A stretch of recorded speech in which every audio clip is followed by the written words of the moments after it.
Welcome to Capital OTB's Daily Report for Thursday, April 8th, brought to you by CapitalOTBBet.com. Hey, with the Kentucky Derby and the Triple Crown right around the corner, there is no better time to sign up for a Capital OTB Bet account. You can take advantage of the $200 sign-up bonus. Visit CapitalOTB.com for more information. Again, this is the April 8th edition. I'm Seth Merrill. Thanks for joining us. Always like to start things out with a trivia question. And with the Arkansas Derby coming up on Saturday, we will have an Arkansas Derby-related question. The last horse to win the Arkansas Derby and the Kentucky Derby. If you can name that horse, you'll get today's trivia question correct. Again, today's trivia question, who was the last horse to win both the Kentucky Derby and the Arkansas Derby? Lock in your answer before the end of the show. At the end of the show, we'll also toss out some multiple choice options if you need a little bit of a hint. But for now, let's get underway with this Thursday, April 8th edition of Capital OTB's Daily Report. Into the final furlong of the Central Bank Ashland. Past the Champagne, a 2-length lead. She leads it by a length and a half. By a length, Malathat still trying. Past the Champagne. Malathat running on from the outside at the line. Malathat gets up to win it for Shadwell Stable and Joel Rosario in the Central Bank Ashland. That was Malathat winning the Ashland at Keeneland this past Saturday. Yesterday we talked about the 3-year-old male scene with the horses heading into the Derby, and Essential Quality being the one that's shown some consistency. Other horses, as I said, over the past few years, it seems like the Derby trail has played out this way. Horses have big performances and then just can't validate them, and they show up next time out and toss in a little bit of a dud. That was certainly evidenced this past weekend in the Wood Memorial on the boys' side. But on the 3-year-old filly side, it's a little more exciting. The 3-year-old filly points leaderboard shows some results. Search results, speaking of results, search results comes out of the Gazelle at Aqueduct, looking very good on the 3-year-old scene. Search results lightly raced for Chad Brown and Klarovich, but 3 for 3 with the win in the Gazelle. Malathat, who we just heard winning the Ashland, also for Todd Pletcher. This one for Shadwell, but that one is 4 for 4. The two horses that lead the division, you would have to think, would be at the top of most people's lists. Travel Column and Clairiere come out of that fairgrounds scene and are, as I say, at the top of the class and very logical amongst the 3-year-old fillies. Out in Southern California, Sousse looked good. Pauline's Pearl won the Fantasy down at Oaklawn this past weekend. So really at the top of the class for the 3-year-olds heading to the Kentucky Oaks, there are 5 or 6 that are going to be a lot of fun to see showdown, coming off of good performances, solid. They've been fairly consistent.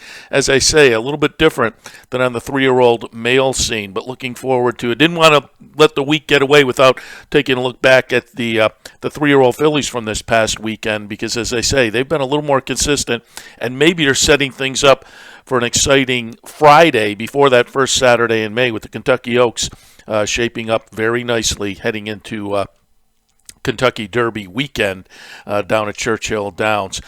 Some news over the past 24 plus hours, a little bit disappointing news on the Derby trail. Greatest honor goes to the sidelines. The winner of the Holy Bull and the Fountain of Youth earlier this year down at Gulfstream. He came out of a third-place finish in the Florida Derby. A little bit of a ding. Shug McGahee, Jay Pribman in the Daily Racing Forum has an article, and he had talked to Shug via phone, and Shug said just wasn't happy with the way the horse came out of the Florida Derby. Sent the horse to get a little bit of an exam, and it looks like a little bit of a ding that will send Greatest Honor to the sidelines for about 60 days.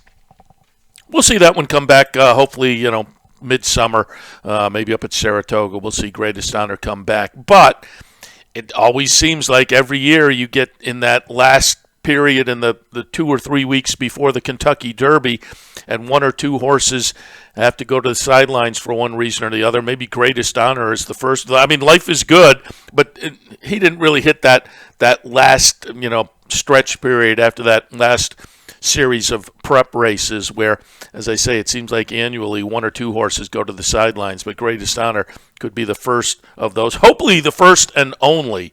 We will keep our fingers crossed that things pretty much stay intact. But Greatest Honor goes to the sidelines. Speaking of the Arkansas Derby, things were drawn in a field of 6 with Concert Tour on the morning line. Even money in this Saturday's Arkansas Derby. Grade 1 event, $1 million, 9 furlongs. The last major prep for the Kentucky Derby. It's a 100-point prep. There is a lesser prep in the Lexington at Keeneland where I suppose folks who are a little bit down on the bubble will maybe give that one a shot. But at Oaklawn in the Arkansas Derby, again, a field of 6 and Concert Tour looks like the one to beat. Undefeated in 3 starts so far, including a win in San Vicente and a win in the Rebel for trainer Bob Baffert. Baffert also sending in Hoosier, the runner-up in the Rebel behind Concert Tour, and Caddo River for Brad Cox. That one tossed in a little bit of a dud as the favorite in the Rebel. Had won the Smarty Jones previously. We'll see if Caddo River bounces back in the Arkansas Derby. Again, coming up on Saturday down at Oaklawn Park. That's on Saturday. We're talking Thursday action, and Thursday at Capital OTB via Capital OTB TV, Capital OTB Bet. You can concentrate on some Aqueduct action, Keeneland, Oaklawn, Laurel. A little bit later on, Golden Gate. Later on in the evening on the Selkie side, Yonkers and Hoosier. Those are the tracks you'll see on the network, Capital OTB TV. Don't forget, you can also check us out via Roku and the Roberts channel, RTN.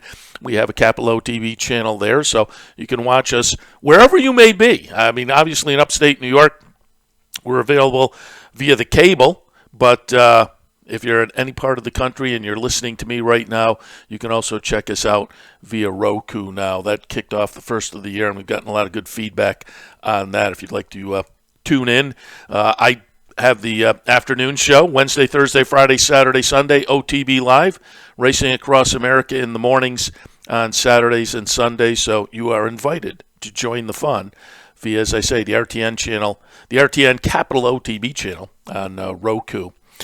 All of that action, though, coming up on Thursday afternoon. Great racing available. Do want to alert you also to some of the promos that are coming up. Thursday afternoon, there's a $200 online Pick 4 bankroll. I'll be playing the early and late Pick 4 at Keeneland on behalf of the bankroll team. You can check the website. If you're listening early enough, maybe there's still some availabilities to toss your name in the hat to be selected for the bankroll team on Thursday afternoon. Check out capitalotb.com. If you're in the Albany area this Friday or Saturday, it should be a lot of fun.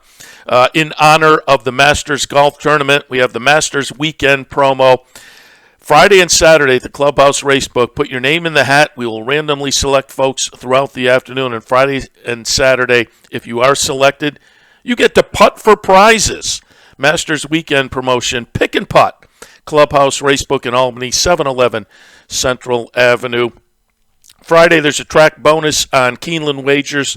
Top 25 highest wagering account holders get a little extra money in their account.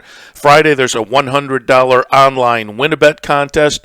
More information available at the website. Saturday, also an online contest, an online knockout challenge. Sunday, at the Clubhouse Racebook, it's a double promotion, play the board, and a match bet promotion at the Clubhouse Racebook on Sunday. 711 Central Avenue in Albany. Again, a lot of fun via Capital OTB with the promotions and the events that are coming up. You can always learn more about them by visiting capitalotb.com. All right, let's answer today's trivia question. Who was the last horse to win both the Arkansas Derby and the Kentucky Derby? I will give you multiple choice options if you haven't already locked in your answer. Was the last horse to win both the Arkansas Derby and the Kentucky Derby Always Dreaming? Was it Mine That Bird? Was it Nyquist? Or was it American Pharoah? Well, here is the answer via the stretch run to the 2015 Kentucky Derby. And they're into the stretch, and it's American Pharoah who has taken the lead. lead on the outside. In between horses is Firing Line. Dortmund is down at the rail as they come into the final furlong. American Pharoah, Firing Line, not done yet. And these two come into the final 16th. It's American Pharoah in front. Firing Line. Dortmund is third. Frosted is fourth. Coming to the finish, American Pharoah and Victor Espinoza have won the Kentucky Derby. That's right, the last horse to win the Arkansas Derby and the Kentucky Derby. It was 2015's American Pharoah, trained by Bob Baffert, one of his 3 winners of the Arkansas Derby. Nadal last year in a split division won the Arkansas Derby. 2015, it was American Pharoah. And back in 2012, he won the Arkansas Derby with Bodemeister. So Bob Baffert, 3 winners in the Arkansas Derby.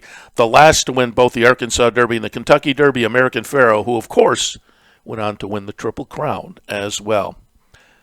I'm going to wind it up for this Wednesday, April 8th edition of Capital OTB's Daily Report, brought to you by CapitalOTBBet.com. Tune into Capital OTB TV this afternoon. We'll have a lot of great action, hopefully giving out some good information on the Thursday afternoon ahead. So enjoy the races. Good luck.